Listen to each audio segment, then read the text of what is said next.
Halo semua, balik lagi dengan Mr. Yohan. Kali ini Mr. Yohan akan menyampaikan pelajaran tema 8, subtema 3, pembelajaran 5 dan 6. Nah, mau tahu gimana isi dari pembelajaran di pembelajaran 5 dan 6? Oke, kita saksikan bersama-sama. Nah, di sini ada beberapa materi, ada 6 materi tepatnya ya. Di sini yang pertama kita akan belajar cara menjaga ketersediaan air bersih. Kita belajar juga tentang informasi penting dari teks non-fiksi. Belajar membuat rancangan cergam. Habis itu menyempurnakan cergam. Kemudian menemukan urutan peristiwa dalam teks non-fiksi. Dan yang terakhir, kita akan belajar tentang arti penting keberagaman sosial budaya di masyarakat Indonesia.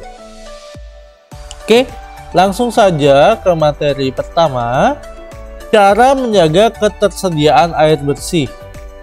Di pembelajaran 1, Mr. Yohan sudah mengatakan bahwa air itu adalah kebutuhan primer manusia, artinya kebutuhan yang sangat penting. Ya, kalau nggak ada air tuh kita nggak bisa makan, minum, memasak, mencuci, mandi, ya. Oke, jadi gimana cara kita supaya air itu tetap bersih? Air bersih itu tetap ada, maaf. Ya, gimana caranya kita menjaga supaya ketersediaan air bersih itu tetap terjaga? Nah, caranya nanti dulu. Coba kita lihat yang satu ini. Nah, ini ada gambar orang sedang sikat gigi tapi airnya terus mengalir. Kemudian, wah, ini gambar kekeringan air. Dari gambar ini apa yang bisa kita petik? Coba anak-anak renungkan. Nah, dari gambar orang yang sedang menyikat gigi ini, kita sudah lihat bahwa dia terlalu banyak sekali menggunakan air.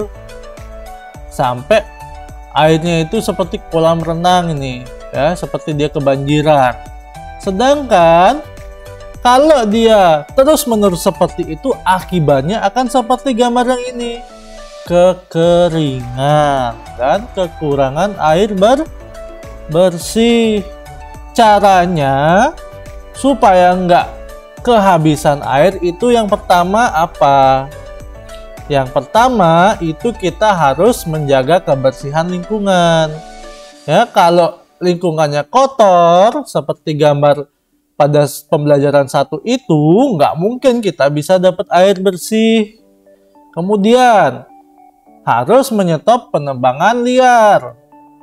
Kalau kita terus menebang liar, ya, air yang ada di pegunungan itu tidak bisa ditahan dan akan mengakibatkan tanah longsor. Nanti airnya jadi butak, ya, air tanahnya isinya, nggak air yang layak konsumsi.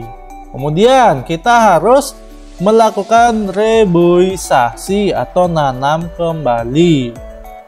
Dan yang terakhir, kita harus membuang sampah pada tempatnya supaya nggak banjir. Ya, dipilah-pilah mana sampah organik, anorganik, dan sampah plastik. Ya, itu 4 cara menjaga ketersediaan air bersih.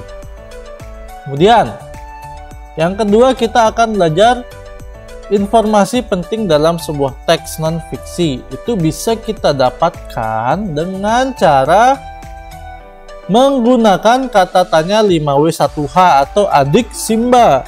Apa, siapa, di mana, mengapa, bagaimana, kapan. Ya, itu kita bisa menggunakan cara itu.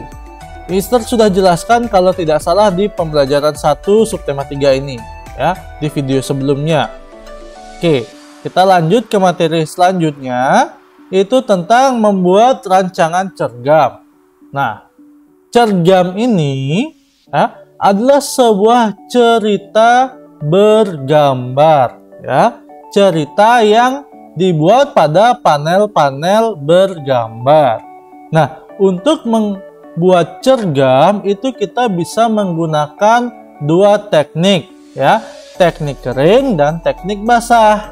Kalau kita pakai teknik kering itu biasanya kita menggunakan alat warna spidol, krayon, atau pensil warna. Kalau kita menggunakan teknik basah, kita itu bisa menggunakan cat minyak atau cat air. Nah, membuat rancangan cergam.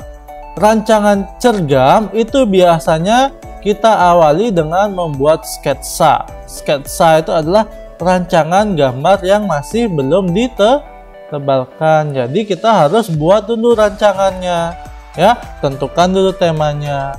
Nah, seperti ini dia gambarnya masih berupa goresan-goresan pensil. Ini adalah yang merupakan rancangan sebuah cergam. Nah, setelah membuat rancangan cergam, kita akan membuat finishingnya. Gimana sih cara menyempurnakan cergam atau finishing cergam? Di sini yang pertama kita harus membuat detail dari sketsa tersebut.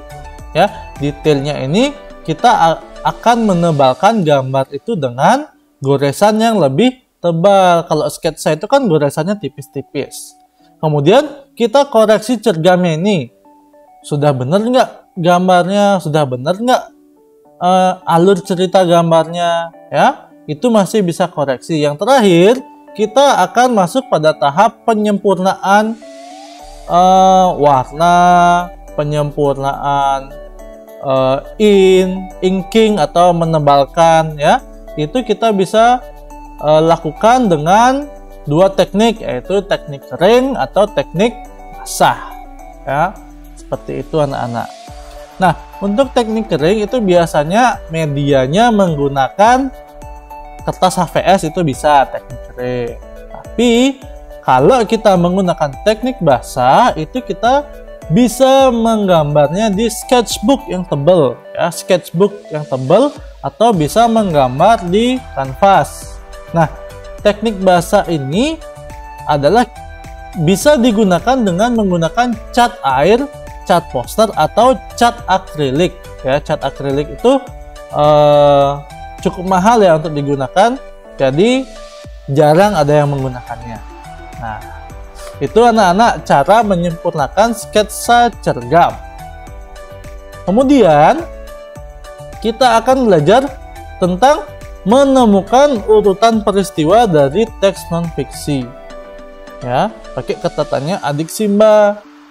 Oke, di sini Mister punya sebuah bacaan. Jadi anak-anak baca dulu, ya, bacaannya ini.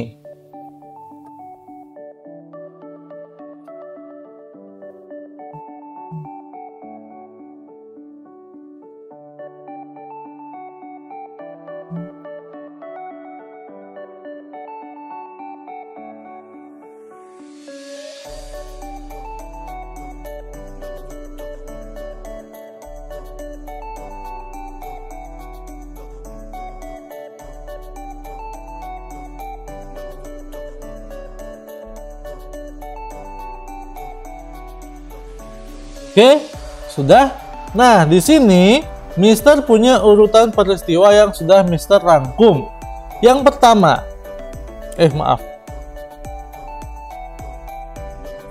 Yang pertama itu apa yang terjadi di kota Balikpapan. Kita menggunakan kata tanya apa. Yang terjadi itu adalah ulang tahun kota Balikpapan ke-123 dengan dilakukannya Festival Balikpapan. Kemudian kapan? Nah, kata tanya kapan? Kapan pembukaan Festival Balikpapan? Itu diselenggarakan pada Kamis 6 Februari 2021.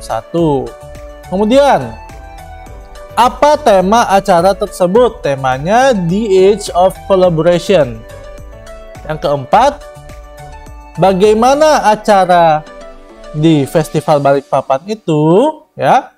Festival Balikpapan itu juga menampilkan acara Balikpapan menari. Nah, jadi di Festival Balikpapan itu ada acara Balikpapan Menari.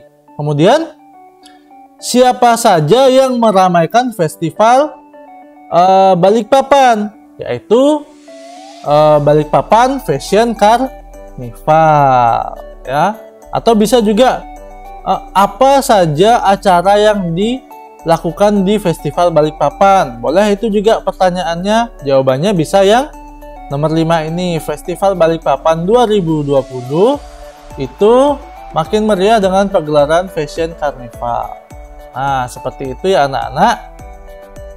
Yang terakhir, kita akan belajar tentang arti penting keberagaman sosial budaya masyarakat Indonesia. Masyarakat Indonesia itu dikenal ya anak-anak sangat beragam, terdiri dari ribuan pulau, ya, ribuan suku, bahasanya yang beragam, dan terdapat berapa agama? 6 agama di dalamnya, ya. Sangat beragam sekali Indonesia itu, ya. Jadi sangat disayangkan apabila ada pihak-pihak yang ingin memecah belah Indonesia, ya. Jadi anak-anak itu tidak boleh memecah belah bangsa sendiri, melainkan harus bergabung dengan satu yang lain untuk semakin memperkuat bangsa Indonesia. Jadi itu keberagaman fungsinya ya, bukan saling menjatuhkan. Nah, di sini keberagaman itu mempunyai arti penting bagi kita, ya. Keberagaman itu bisa menjadi daya tarik pariwisata. Contohnya aja di Bali.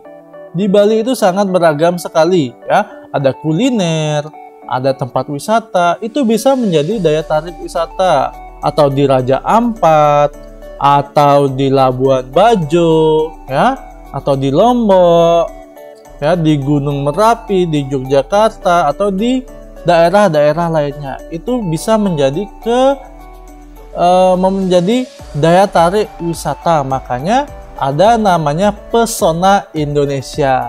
Nah, kemudian keberagaman ini juga bisa memupuk rasa cinta tanah air.